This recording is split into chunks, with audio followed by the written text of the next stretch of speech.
So the subject I've chosen tonight for this short discourse is our God of the gaps, and that's really the emphasis of uh, our faith, the faith that draws us here tonight, our faith in a God whose character we understand, whose plan we understand, and that He is greater than the gaps in knowledge and science and certainty and all those foreign traditions that we see advancing around us in modern society. And the phrase God of the gaps is not a biblical one, but it's much used in that discussion between science and religion, that tension between the advancing certainty of scientists, of the scientific method that's spread beyond scientists and is used in political circles, in economical circles. This belief that mankind is kind of a god himself, that his mastery of the universe and the earth and all these things that come through this increase in knowledge that we've seen displaces any need for faith. And so this phrase, God of the gaps, pops up, and it's used both by people of faith and by people of no faith. And the kind of principle at work here is that, and we'll come on to the gospel age history of this in a moment, that we've seen this great advance in learning, this great confidence of mankind that he can discover the secrets of how the universe works, of how our bodies work, how our minds work, how the principles and laws that are there controlling not just the planets and the solar system, but the very atoms that make up all the things around us, that by his understanding of these, by his knowledge of these, that mankind has this ultimate power to control its destiny. And of course, this is at enmity with the very central creeds of the Bible. It opposes the central teachings of our faith, of the Christian faith, of our trust in a Redeemer, of our need for a God, that there are things unseen. And as science has advanced, and again, we'll look at the gospel age histories, how this has come about. We were familiar with, obviously, the much referenced scripture of this increase in knowledge, this increase of understanding on mankind, of the world around him, would increase towards the coming kingdom. And in our teachings, the writings of Brother Russell Johnson, obviously, we have a lot of detail on this. There's a biblical scriptures that refer to the time of the end, the day of preparation, the day of the Lord, and so on. And this increased knowledge is prophesied to happen. And we'll look at that in a moment as to the reasons why it is there and the effect it's having on society. But this phrase, God of the gaps, ultimately is this tension between faith, religion, and science, and man's atheism and belief in his own power over his own destiny. And it's used. I'll read through now the famous citations and people, those controversialists who've entered into the space between science and religion to use this idea. And I mean, you may have heard of his name, Friedrich Nietzsche. He's a German philosopher. He wrote in 1880, and he was born in a Lutheran family. I think both his parents came from a strong Lutheran tradition. I think many members of his family were serving in the Lutheran Church in Germany, and I believe while he didn't maintain his faith, he started off in life with a faith. But Friedrich Nietzsche, he wrote very much around the 1880s, and for whatever reasons I've not researched it enough, but ultimately he chose atheism over faith, and he said, writing against mainly the Catholic Church, but also against Christianity, writing against them, putting forward the arguments for atheism, writing against what the priests were teaching, the way they were behaving, the ceremonies of the church, the rituals, especially of the established Catholic Church. He wrote against them, saying that in every gap they put their delusion. This is the priests putting into these gaps their delusion, their stopgap, which they called God. So this is the writing of an atheist. He's trying to say that some people of a certain kind of religion use uncertainty, a kind of mystery of a lack of understanding, to say this is God's work, that God is working in this mysterious space. And Nietzsche was writing against this religious practice of trying to explain everything that was unknown by science was God's work, or that was God was behind it. The phrase is used again in 1933, and this time by a Christian man. He was a bishop in England called Eric Barnes. Now, bearing in mind, by 1933, those advances in science, that increase in knowledge had carried on, more things were known, the inventions of man, the change in society, electric motors, cars, trains, flights, all these things were advancing. And scientists were talking about the Big Bang, the origins of the universe, and putting more knowledge and certainty into the public domain, saying this is how things work, and there is no need for a God. And writing against it, so this is a Christian man writing against atheist scientists, saying that they have made him God of the gaps in human knowledge. But to me, the God of the trigger is as little as satisfying as the God of the gaps. It is because throughout the physical universe, I find thought and plan and power that behind it I see God, the creator.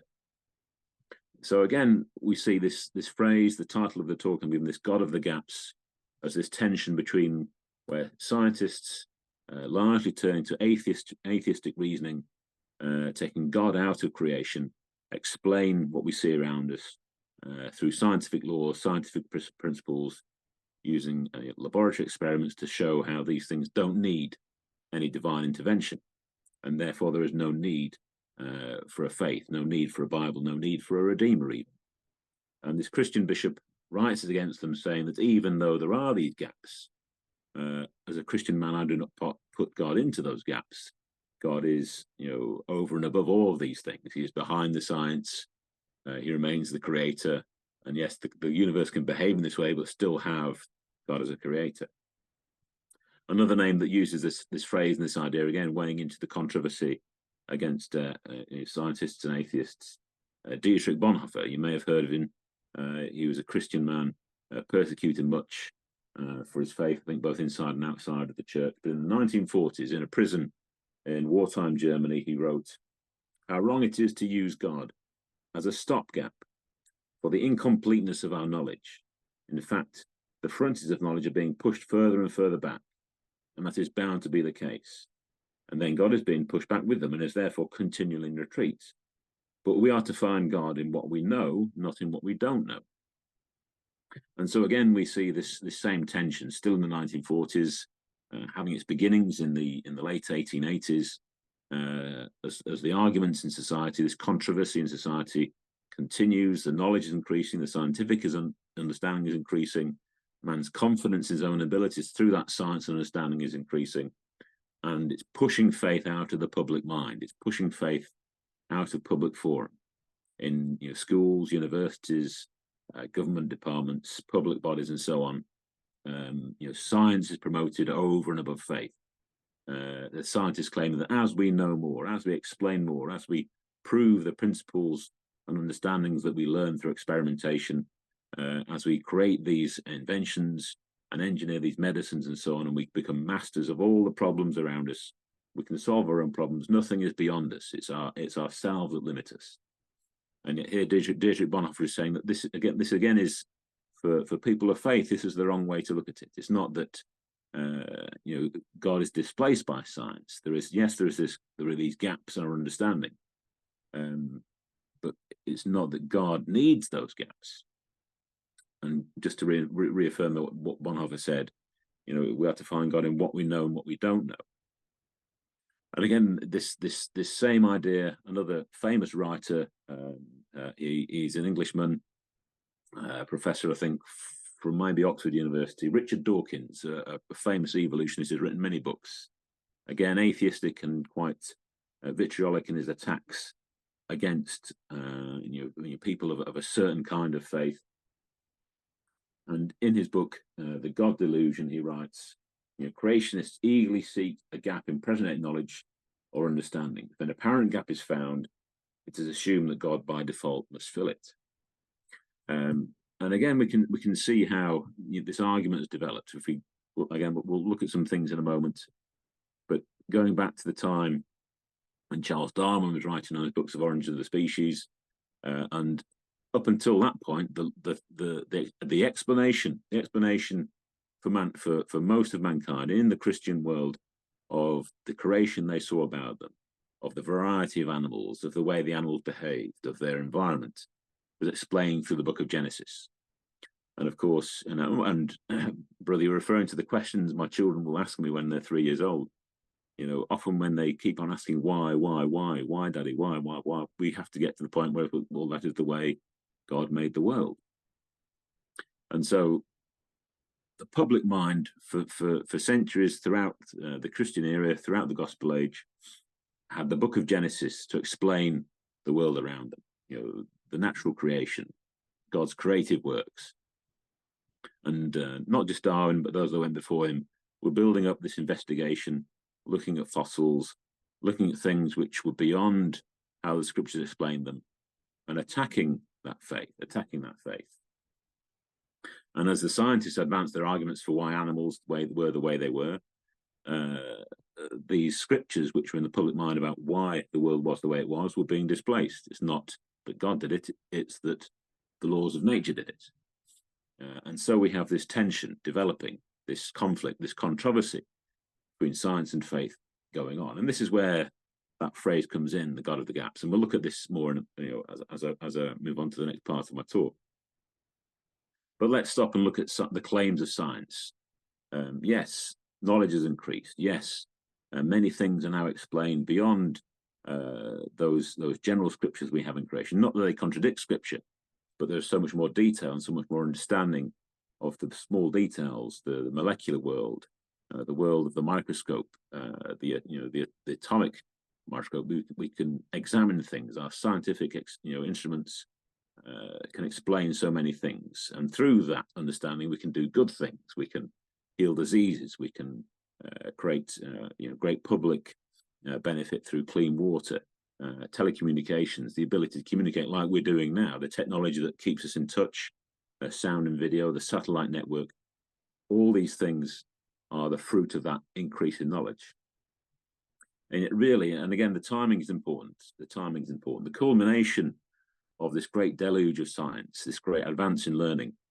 If we look at the culmination of the highest fruit of that knowledge to what we understand to be the close of the time of the end, 1954, and that last phase of that Great War, beginning in 1914, split into two phases, and the second phase of that war ending in 1945, and the use of all that scientific understanding of the atom, the laws of physics, the means of manufacture and controlling nature, bending the laws of nature to engineer things for the benefit of mankind, was turned to one horrible, devastating device, the atomic bomb. And here we see, in the words of Robert Oppenheimer, I don't think he was particularly a man of faith, but he realized deeply the power this knowledge had given mankind, that he said, now we are death, we are destroyers of worlds, given the power of that atomic bomb. And so while yes, there have been benefits to this advance in science, we should not forget that it highlights the most horrible aspects of man's fallen nature, the ability to destroy so much life with the weapons that have been created, and the evil that can be done through that knowledge just as good can be done. And so we see this tension between science and faith, and this argument that continues today of this God of the gaps. Do we need God? The scientists say no, we don't. The people of faith, the men and women of faith, say yes, we need God to help us through the understanding of the science around us. The testimony of that need for faith is that the knowledge and invention that has come to mankind can be used for great evil. Again, there is much more that comes out, especially in recent developments of science, that the science that for so long men thought would be certain to give them these powers, the certainty that brought about the destruction in the Second War, the advances in technology and weaponry, the advances in flight and travel, space travel, rockets and so on. there was this prevailing belief, especially from the late 1800s, where this advance in science, this squeezing out of God from the public mind, this replacement of a Christian faith and Christian culture in society by the scientific method and the power invested in men through science. We're now seeing through that very same scientific advance the understanding that it's not so clear, it's not so certain. The ability to predict weather. Yes, we have a power to see coming changes in climate, but how and when they happen, with what precision we can measure them. There are these chaotic elements to these vast systems that God has created, and so science is now bumping up against those very gaps they thought they would always, conquer and squeeze out, and that there is indeed vast areas of uncertainty and indeterminism in science, that some things can never be known. So let's look at a bit of that gospel age history. Why is it that the society that we all live in today, the society that is very much the fruit of that advance in science, the inventions that have come about, the great increase in wealth and convenience of our modern lifestyles, how has it come about? Where have these advances in knowledge come from? Why have they come? Now, going back to the writings of Brother Russell in Plurality, Volume 3, we're given the scripture Revelation chapter 12, verses 15 to 16. And it talks about a flood coming out of the dragon's mouth to swallow up the woman. I'll read those verses here, 15 to 17. And the serpent cast out of his mouth water as a flood after the woman, that he might cause her to be carried away of the flood. And the earth helped the woman, and the earth opened her mouth and swallowed up the flood which the dragon cast out of his mouth. And the dragon was wroth with the woman and went to make war with the remnant of her seed, which keep the commandments of God and have the testimony of Jesus Christ. So here, very much in the nature of that book of Revelation, this very symbolic and highly powerful pictorial language, this dragon, a flood coming out of his mouth to swallow up the woman. So here we know that the dragon is Satan, and the woman in this case, in this scripture, is the true church. And Brother Russell explains that while not always, but generally water types truth in the Bible, and here Satan is using this flood of truth. Satan himself, not renowned and not really marked for his use of truth to bless mankind, but he's using truth itself with his intention to conquer and subdue the true church. Now, why did he do this? Why did Satan, the great adversary, with no intent to bless and uplift mankind towards the kingdom, pour out this flood of truth upon mankind? And what was it? What was the truth that he used to do that? Again, Brother Russell explains in Plurality of Volume 3 that really, if we look at the time before this outpouring of truth, we're looking before 1799, the time of the end, and again, the years given in our writing, 1799 to 1954, that time of the end, is before that time when the flood of truth was poured out by the dragon. And before that time, we have in this country, originating from John Wesley, some of you may know, read his journals. He founded the Little Flock movement of true heart religion that became established as what we call Methodism, and that Methodism movement spread worldwide.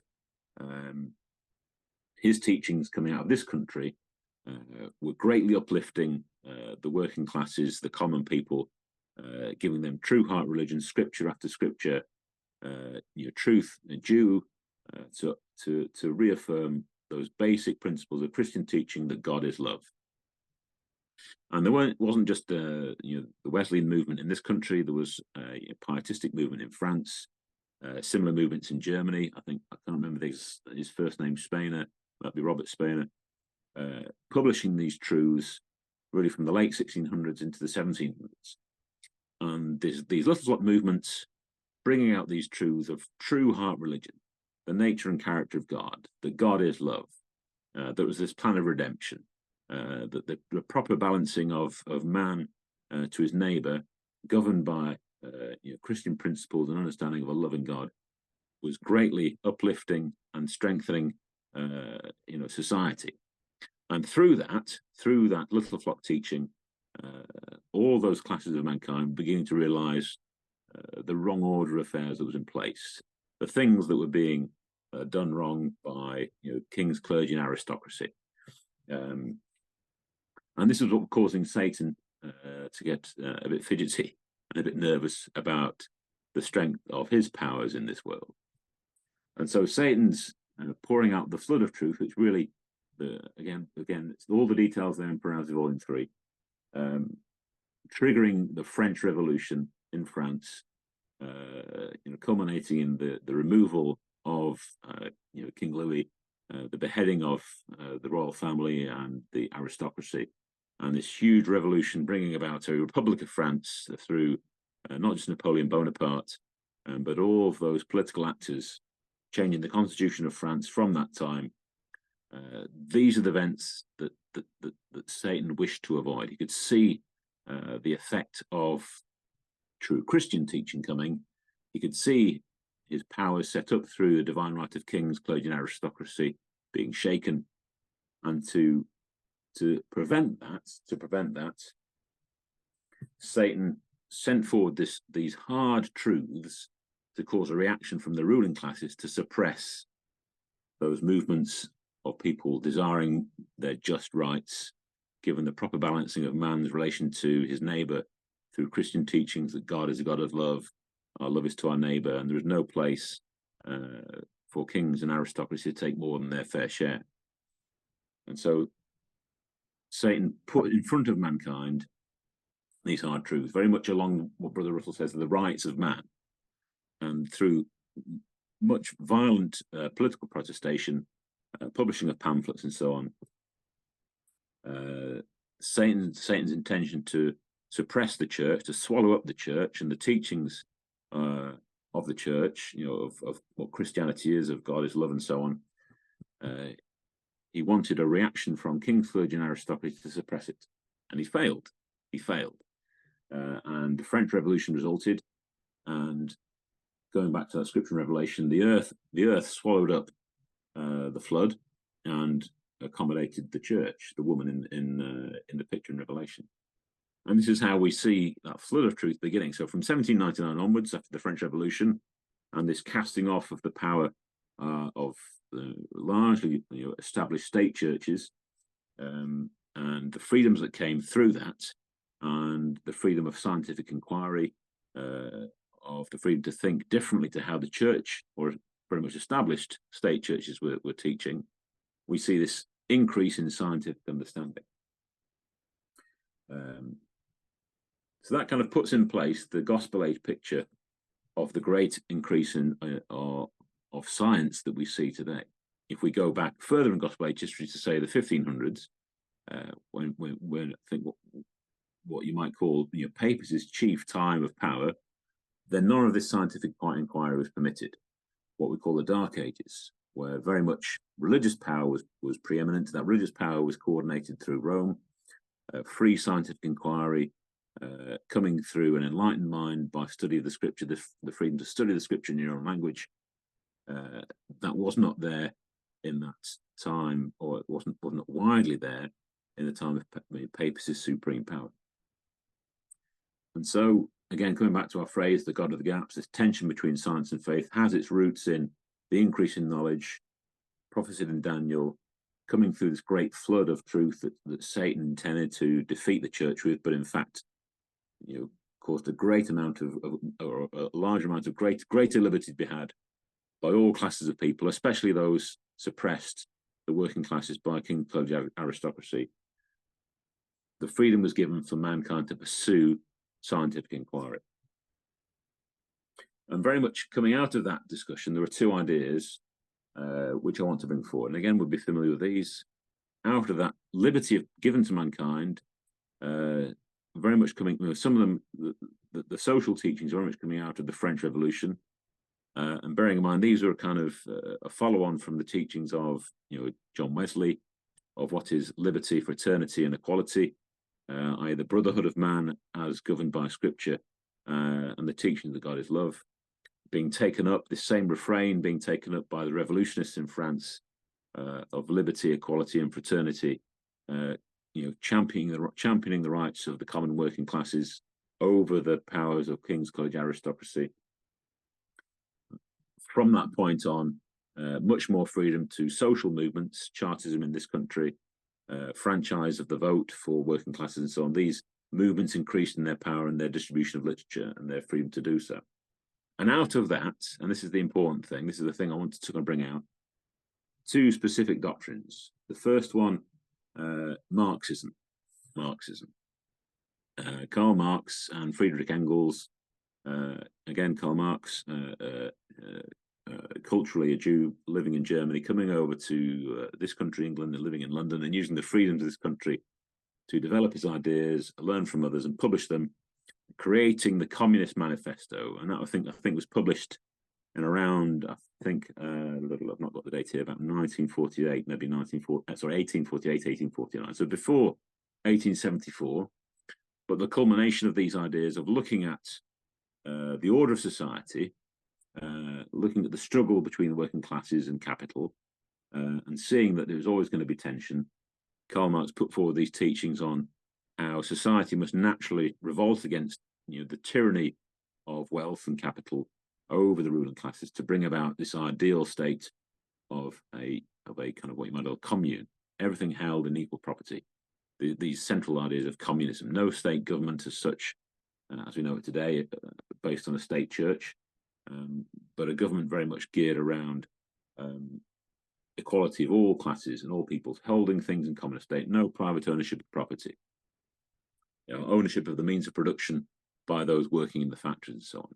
These communist ideas coming through Karl Marx and his publishing of the Communist Manifesto. That's one thing that came out of this flood of truth that Satan sent out to destroy and suppress the church, failing in its mission by God's overruling providence, resulting in the greater liberty of mankind to advance these truths and investigate scientifically social theories, means to create wealth for less effort for all. We have the teachings and ideas of Marxism, and that very much, Karl Marx, very much the author and ideas of communism. The other thing that's come out of that same period is what we call Darwinism, very much in the scientific domain, the explanation of the natural world through evolution rather than creation. And again, Darwin, he was a Church of England minister, I believe, so beginning his life as a man of faith, but then displacing God from his studies and his reasoning around how the world was the way it was, and explaining it all through that very common phrase we all understand, natural selection. But the species that we see around us aren't the result of a design, but are the result of, by forces of nature, characteristics of animals appearing and being sustained by the environment around them. This idea of nature selects the fit to survive and the survival of the fittest. And so it's these two ideas, these two doctrines, Darwinism and Marxism, which very much come up, very much, they dominate a lot of what we see around us in society today. And both of them are these godless, faithless teachings and doctrines, which have a huge influence over much of the world around us today. And just to say, we can see how Marxism is wrong. If you look at E Volume 6, Chapter 6, where Brother Johnson writes about the God, or the foundation of society that God permitted mankind in this present evil world, and he gives us three: the private ownership of property.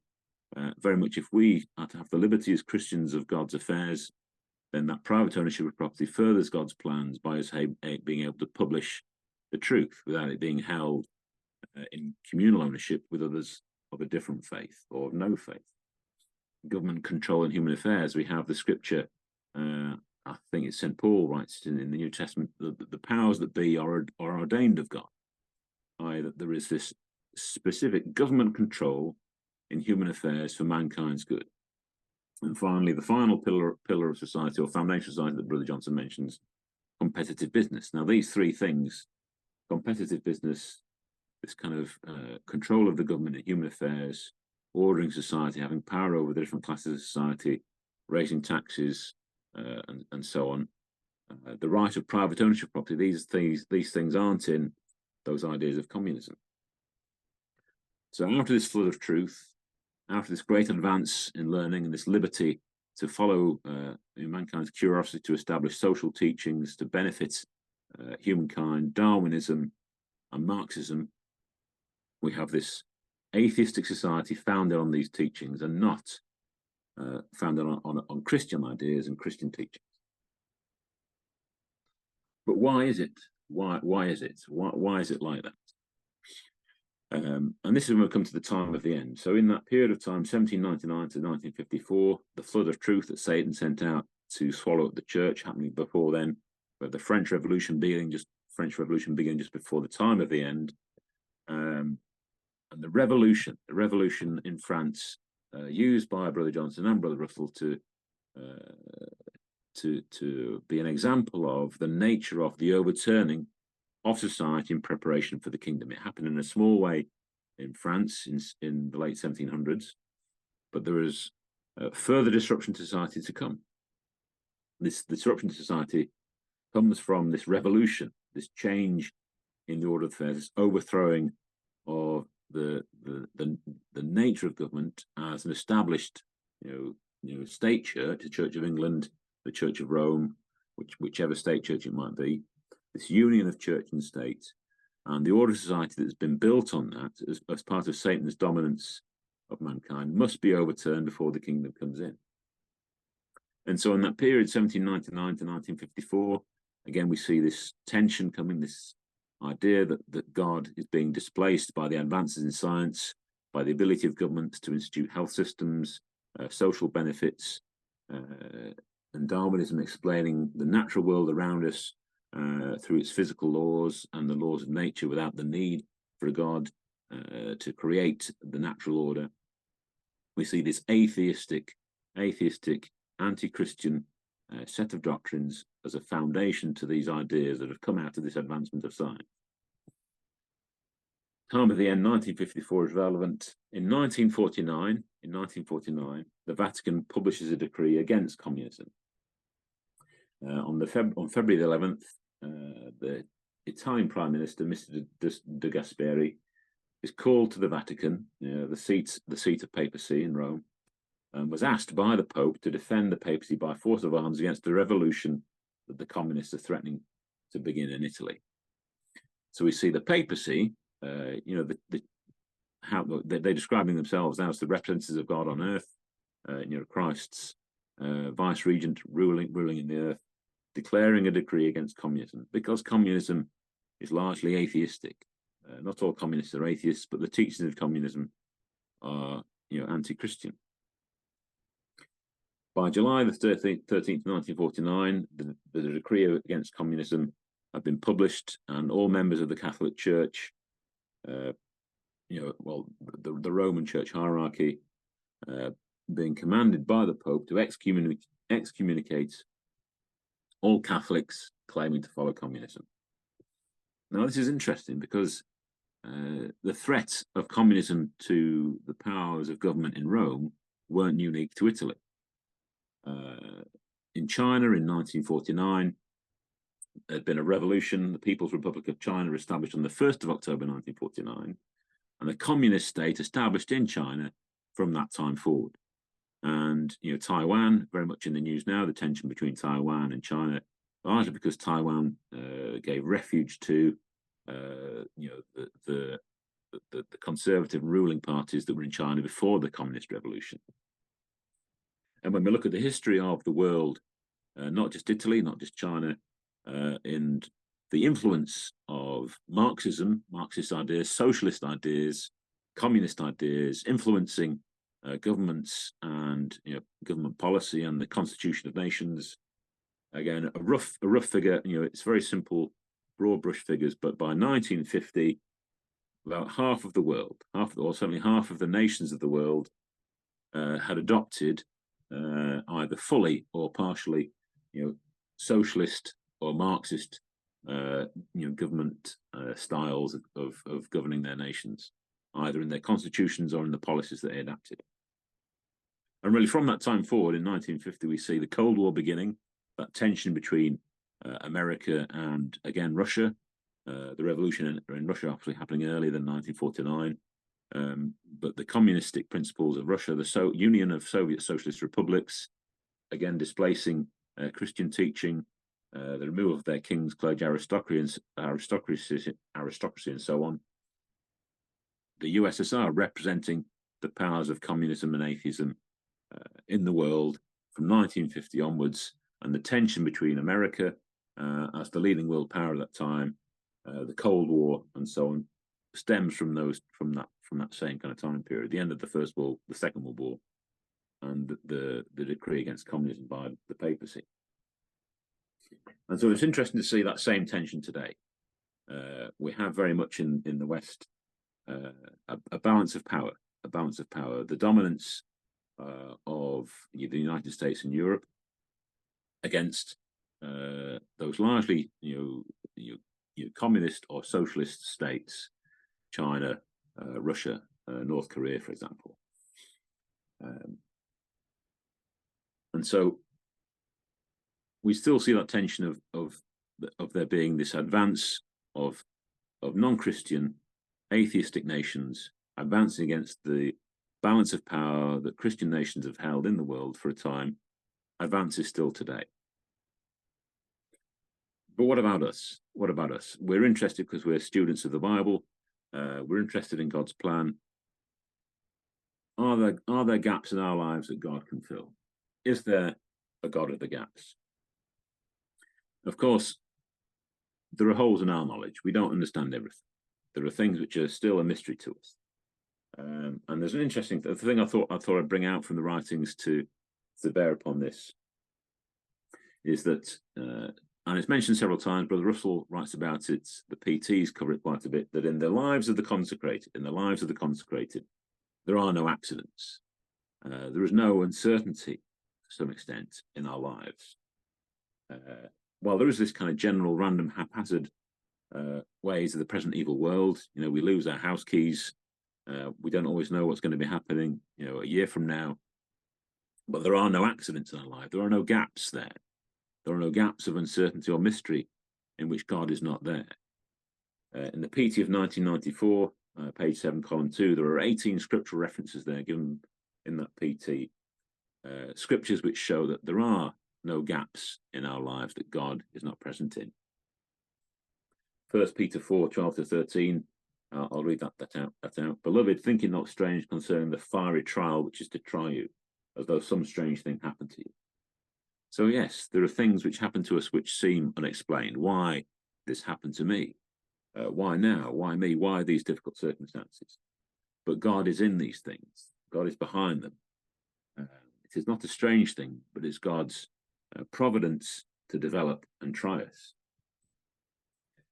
It goes on in verse 13 to say, but rejoice in as much as ye are partakers of Christ's sufferings, that when his glory shall be revealed, ye may be glad also with exceeding joy. If ye be reproached for the name of Christ, happy are ye.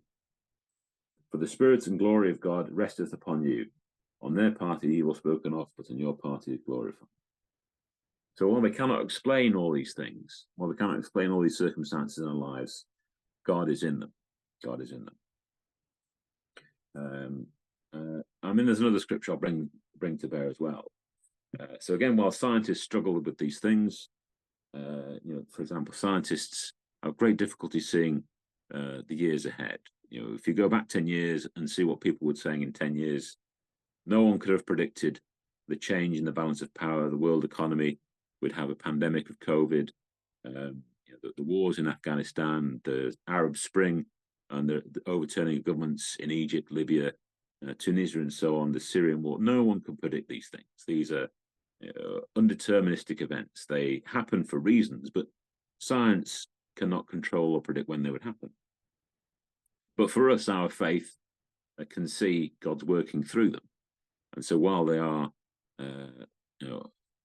to some extent unknown and a mystery as to why they happen, our faith confirms that all things work for us for good. Psalm 77, verse 19. Psalm 77, verse 19. And this is a very reassuring one that it gives us confidence that our God is working. He is not a distant God. He is not passive. He is working in the world now to bring about the kingdom. Psalm 77, verse 19. Thy way is in the sea, and thy path is in great waters, and thy footsteps are not known. Now, the waters here, not truth in this sense, the waters being the restless, ungoverned masses of mankind, whereas and again, the type, as I understand it here, where dry land represents those stable governments, and the sea, those large, very volatile masses of water, represent the restless bodies of mankind.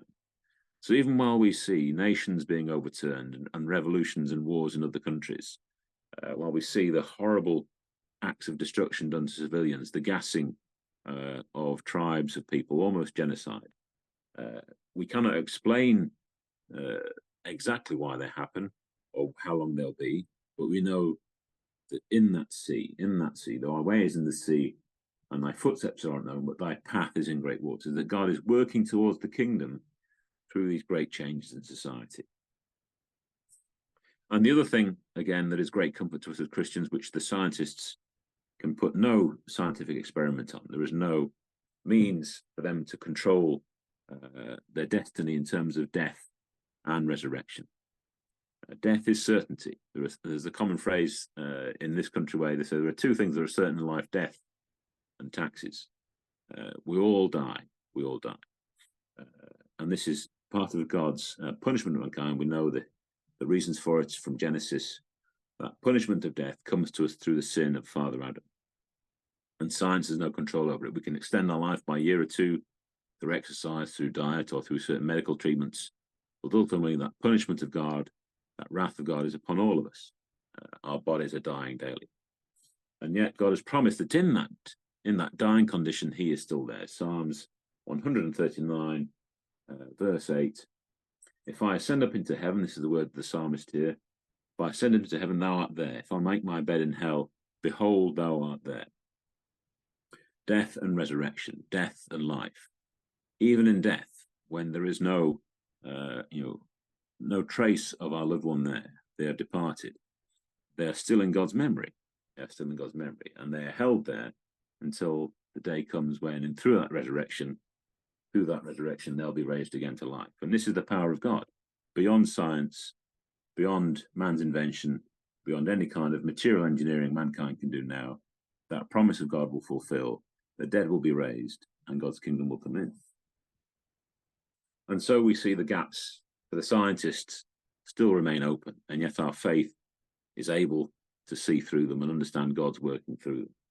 And so for the Christian, for ourselves, by our faith, yes, there are uncertainties, there are strange trials, there are gaps in our understanding, there are things we will never know, but our faith fills them for us. Our faith overrules them for us. That God, despite of our weaknesses and gaps in understanding, can bring about his plan. And there is the close of my talk. May God add his blessing. Thank you all for listening.